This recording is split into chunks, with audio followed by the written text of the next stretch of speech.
One guy that is hard-nosed, tough, never gives up, very physical. You know him. Devontae Booker.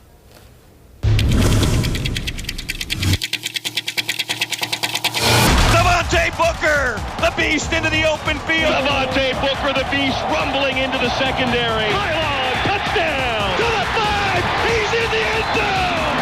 It's a touchdown for the beast! All right, Devontae Booker, he was the main man last season, Frank, and no question he'll be relied on heavily again this year. Yeah, the expectations are high. A 2,000-yard season, possibly? A run at a Heisman Trophy? Seems crazy? Well, Kyle Whittingham believes it's possible, and the Beast has embraced the hype. He should have went pro. Yeah, Devontae never called me about coming out. I would have had some good advice for him to come out early. I don't know what he was thinking, but no, he's a great player. Devontae Booker, the running back, he's a beast. Devontae Booker, the beast, into the open field. Booker, you're not going to find a better running back talent in the country. He's got a motor unlike anybody else. He is a stud. Big, powerful back. He refuses to stop on contact. Physical, hard to tackle. He fits their offense perfectly. He's one of the best players in college football. Devontae Booker, the beast, rumbling into the secondary. I want to play the best guys.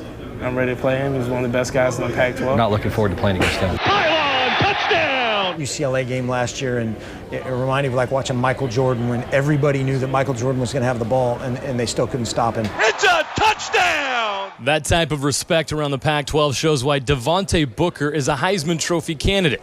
Something you dream about as a kid, you know, winning the Heisman, doing the Heisman polls, and like, you know, I played video games a lot when I was a kid, so playing college football, I used to always create a player and win the Heisman with him. So, you know, winning the Heisman, you know, in real life would just be so, you know, that'll complete everything. To the 5, he's in the end zone! It's a touchdown for the beast! It's like a weeble wobble, you know, you hit him and then he pops right back up somehow.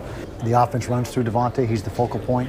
And really what's going to be as key as anything for him and for us in the running game is getting the throwing game going. The first down and then some. Booker. Wow. Now the goal is 2,000 yards, and his team believes he can do it. Well, very much so. 2,000 yards is, you know, I think there was several backs last year that attained that. Maybe not several, but certainly some. If we're not more efficient in the throw game than we have been in the last few years, it's going to be tough sledding for Devontae. 25, he's got a convoy. He's going to go. I look at myself as being one of the best running backs in the country, if not the best. Like I said, I just continue to stay humble about the whole process.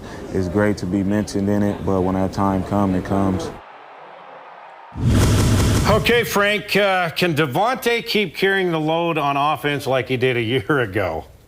Well, the key to Utah's success offensively goes through Devontae Booker. He has to be that kind of running back again this year. Now, he should be able to get some help from a passing game that I thought was misutilized a year ago.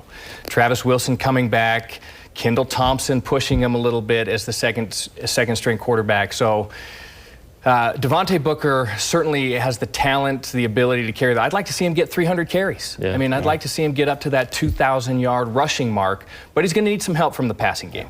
Can the passing game get better? Can they throw the ball downfield and open things up for Devontae so they don't stack 9 in a box? Yeah, they need to. They really need to. You know, one thing they didn't do very well last year's play-action pass off of all that Devontae had made happen in the running game. Great receiver. And he's a terrific receiver. So finding ways to get him the ball, not necessarily in between the tackles, but you're just going to be successful with the ball in his hands. Well, they did play action when one quarterback was in there and not the other. That's what you're talking about misutilizing, right? Yeah. Well, what about the top running backs of all time? How does Devontae fit into that category? You know, truthfully, I would put him right at the top. I've watched since 1990. I've watched running backs go through the University of Utah. I didn't see some of the former greats, but in my time, I've seen a lot of really good running backs. Does he compare to Jamal Anderson, or is he? What was the difference? You played with Jamal. So I think Jamal and Devontae are very similar, except Jamal didn't have necessarily the breakaway kind of speed. Devontae can run away from people. He has the power inside, but he can also break away. Jamal was a beast. I mean, he was the original beast. He would just run over people, you know, his legs are about 34 inches. I mean, he was very, very powerful. Mike Anderson, is that another comparison? Mike only had 2 years here, but he did a lot while he was here. Another very similar kind of tough running back inside the tackles. Also had, not quite the breakaway speed outside, and really even elevated his game at the next level. Rookie of the Year for the Denver Broncos. So Mike Anderson, terrific running back. He was the Absolutely. more punisher and bruiser, didn't have the breakaway speed, though, as well. Yeah. Right. And John White was a smaller back. Devontae kind of not as big as those other guys, but John White, at his size, was able to do a lot of things. So where John White is different from Devontae is that he was very, very good in between the tackles, even for his size, but you were never going to catch him once he got into the secondary. Great breakaway speed, very tough inside. And you can probably compare Booker to John White a little bit more because of their style and the way they can get outside. So Devontae's not ashamed or not shy about talking about winning the Heisman and having a great year. So can he be better than those guys? And is he already?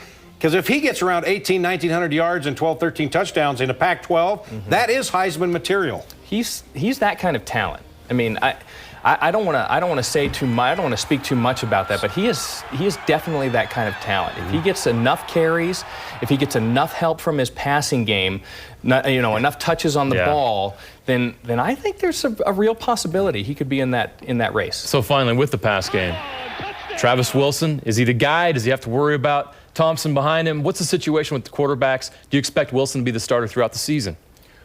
Well, I expect Travis Wilson to start the season. And I think something catastrophic would have to happen during the fall camp. Okay.